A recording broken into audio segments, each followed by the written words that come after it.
Il y a cette capacité créatrice illimitée qui est en nous, qui est en chacun de nous. Et c'est celle-ci qui fait accéder à un autre monde, à une autre vie. Alors là, je ne parle pas pour les biens matériels. Je parle uniquement pour les choses qui peuvent se passer dans le monde. On a la capacité créatrice aussi de manifester des choses dans le monde tel que nous le voulons.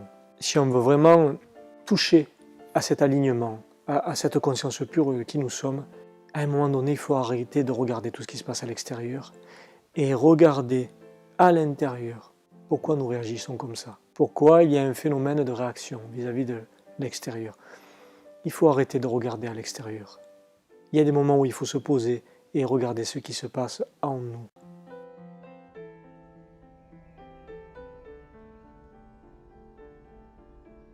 Pour aller vers soi-même, il n'y a pas de méthode, entre guillemets. Il n'y a pas de méthode absolue. Aller vers soi-même, c'est conscientiser à chaque instant ce qu'il se passe en vous. Conscientiser qui vous êtes dans le moment présent, dans le ici et maintenant. Et être ce moment présent. Le fameux I am, je suis. Être ici et maintenant. Être ce moment-là. Quand vous êtes ce moment-là, tout s'ouvre. Il y a une multitude de choses qui s'ouvrent autour de vous. Et vous percevez la vie complètement différemment. Ça peut se faire d'une multitude de manières. Être dans le je suis. Conscientiser qui vous êtes vraiment. Conscientiser de la vibration que vous émanez à chaque instant. Toutes les énergies qui se passent autour de vous. Le mouvement des arbres, des feuilles. Le mouvement extérieur à vous-même. Tout comme le mouvement intérieur. Parce que tout est la même chose puisque tout est lié. Il y a une résonance qui se fait. La conscience de qui nous sommes, elle commence là, dans le ici et maintenant, dans le je suis. Quand l'on est conscient de qui l'on est, quand on est conscient de notre essence profonde, de cette conscience pure qui nous anime, on s'aperçoit qu'à l'extérieur, rien n'est hasard. On se rend compte que tout ce qui arrive est une manifestation de ce que l'on est. Rien n'est hasard. Et il n'y a que des synchronicités à ce que nous vibrons, à ce que nous émanons et à ce que nous sommes. Quand nous sommes dans une vibration positive, il y a des synchronicités qui arrivent autour de nous et qui amplifient ces vibrations positives. C'est pareil pour l'inverse. Donc quand vous êtes dans l'observation de vous-même, en retour vers vous-même, je dirais, dans le cheminement vers vous-même, et que vous observez cette conscience pure que vous êtes, ce être, ce moment présent, ce je suis, quand vous observez ça, vous observez que tout à l'extérieur est en résonance. Rien ne se produit au hasard de qui vous êtes.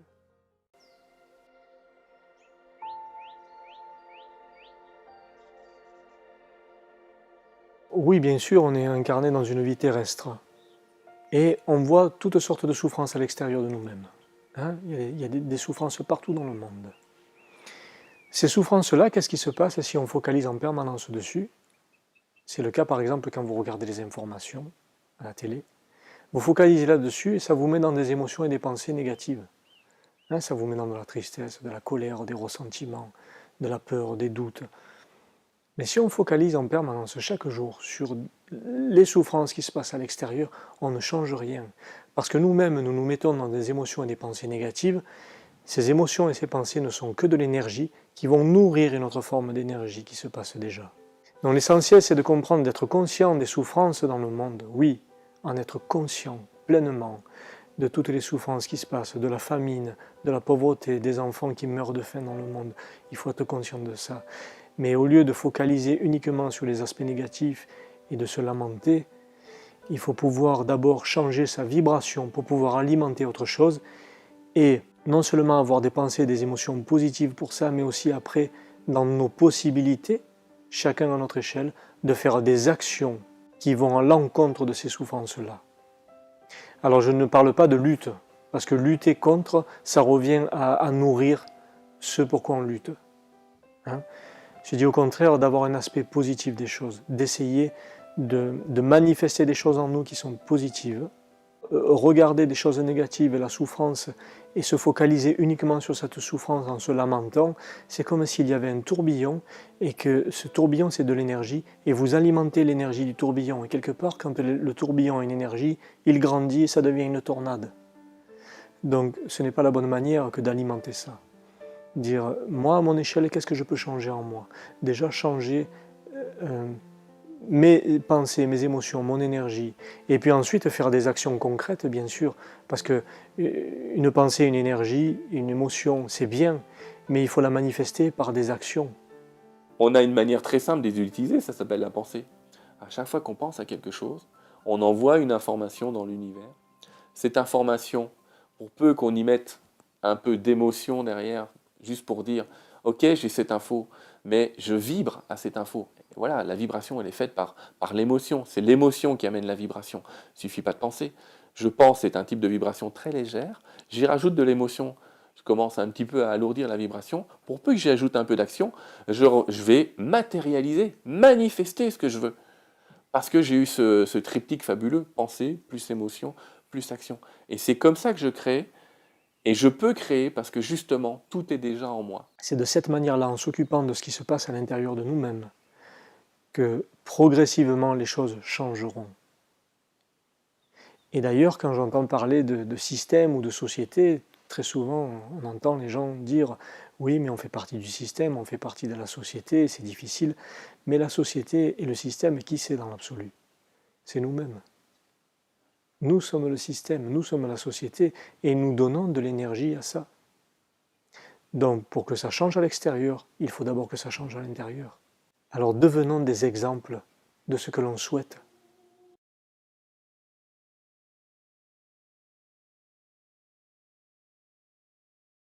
Pouvez-vous nous dire comment les gouvernements et le monde de la finance va pouvoir évoluer, car malheureusement c'est leur idée qui mène notre quotidien. Merci pour tout ce que vous nous apportez. Bon, ça c'est un sujet très délicat, Mm. mais je dirais que les gouvernements et les finances dépendent aussi de qui nous sommes. Alors c'est important de s'occuper, nous, de notre propre évolution. Si on évolue dans le bon sens, si chaque être humain, dans son cœur, évolue dans le bon sens et crée son monde interne de façon positive, crée quelque chose de beau à l'intérieur de lui, c'est ça qui va faire l'évolution de tout le reste. Chaque chose qui est extérieure à nous n'a que le pouvoir que l'on lui donne. C'est ça qu'il faut comprendre. Donc le changement du monde, comme je le dis toujours, et je me répéterai toujours toute ma vie sur ça, je ne radote pas, mais je me répète, le changement du monde commence à l'intérieur de soi. Si vous voulez que les choses changent, changez-les en vous. Changez peut-être vos attitudes, vos comportements, votre façon de consommer, votre façon d'être dans la vie. Toutes Ce qui est extérieur à vous-même n'a que le pouvoir que vous lui donnez. Prenez bien conscience de ça.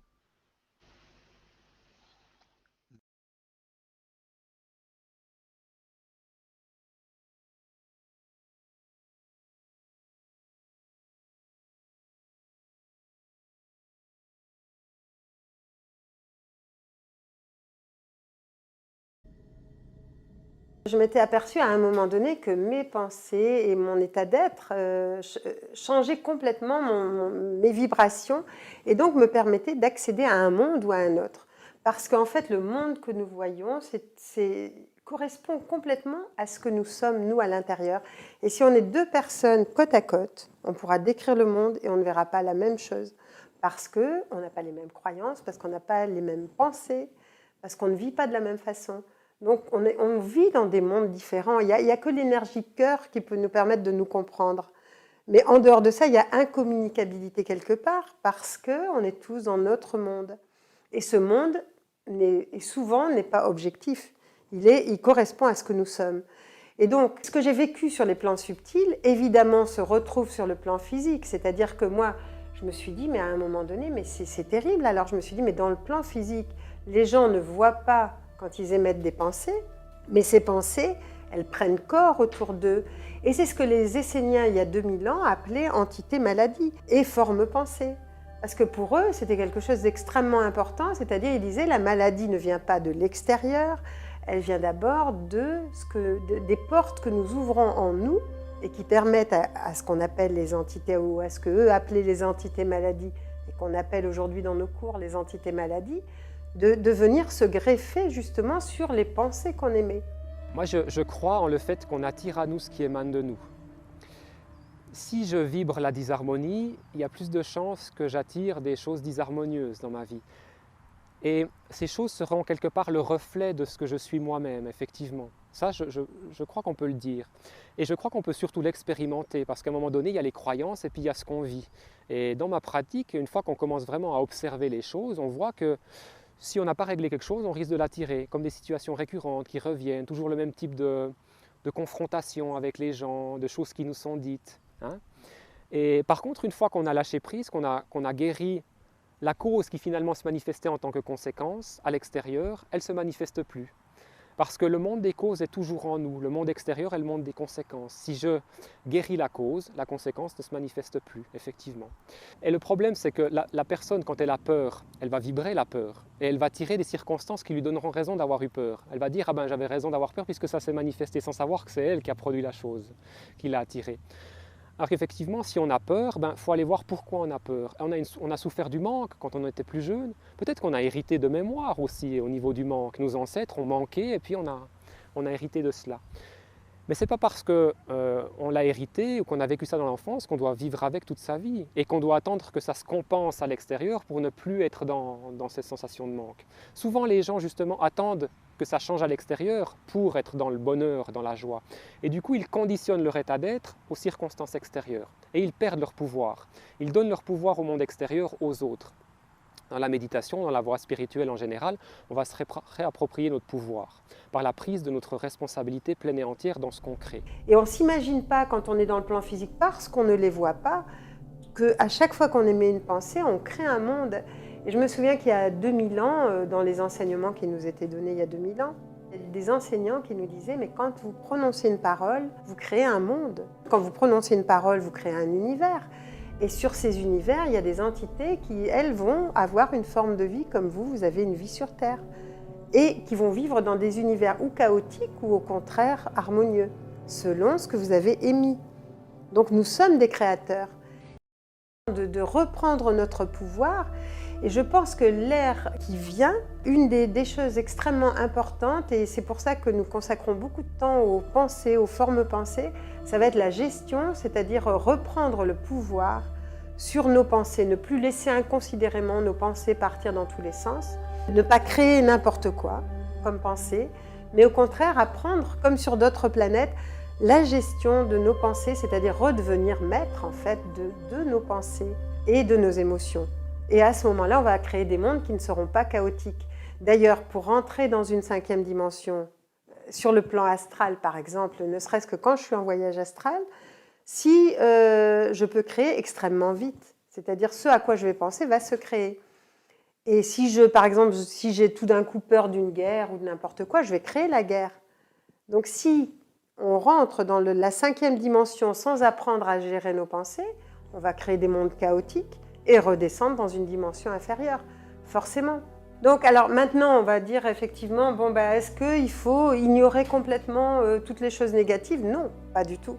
Au contraire, quelqu'un d'informé est quelqu'un qui va être de plus en plus libre. Donc il faut absolument être informé, il faut agir, non pas réagir, mais agir. Mais on ne peut pas agir contre. Par exemple, quand on dit « je vais agir contre la faim dans le monde », à ce moment-là, on nourrit la faim dans le monde. Quand vous dites « j'agis pour que les gens aient suffisamment à manger », à ce moment-là, on agit. Alors, extérieurement, ça va sembler être la même chose. Intérieurement, c'est complètement différent. Et l'énergie déployée va être complètement différente. Ce qui veut dire que dans notre quotidien, on n'a pas à être contre quelque chose. Il faut qu'on regarde vers quoi on veut aller. Quel est notre objectif? Qu'est-ce qu'on a envie de voir sur Terre ou sur une nouvelle Terre? Ce n'est pas le fait d'ignorer un enfant qui meurt de faim. Si on est là et si on a de l'argent à donner, ok, on le donne, ou de l'amour, ou de ce qu'on veut. Nous, on va en Afrique, on aide des personnes à retrouver la dignité en tant que guérisseur, parce que en Afrique, au Mexique, dans tous les pays où on va, on retrouve justement les guérisseurs de ces pays-là parce qu'ils ont énormément de savoir, qui a été vraiment mis à zéro, et leur dignité aussi a été mise à zéro, parce que l'Occident, enfin, et puis la médecine dite occidentale, a voulu montrer qu'elle était extraordinaire et que le reste ne valait rien. Mais ce qu'on veut leur montrer, c'est qu'ils ont de la valeur. Et justement, leur permettre de retrouver de la valeur, de retrouver leur dignité, c'est important.